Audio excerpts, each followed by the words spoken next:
to was on this idea of impermanence, a reminder of the fact that in meditation we are looking at the qualities of everything that happens that makes up our day-to-day experience. And we're doing this from the lens of awareness. We're being aware of these things happening within us.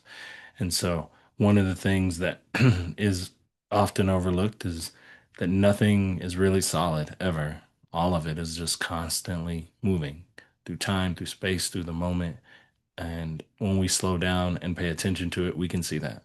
So we started by grounding, by feeling our body, weight, temperatures, all of those things, really getting settled into the practice that we were present for.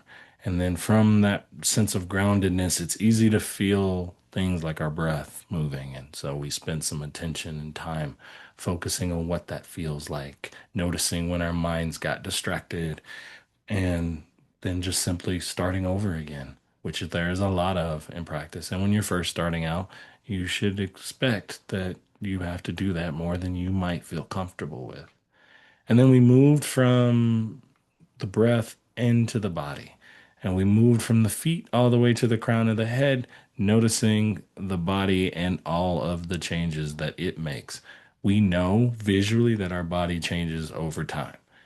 We were looking at the subtle changes that happen underneath the surface moment to moment.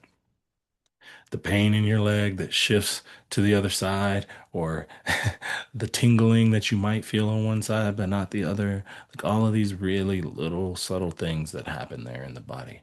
And then from there, I asked you to kind of do this exercise with your mind where you noticed and specifically focused on something you liked and versus something you disliked or wasn't as joyful as the previous memory.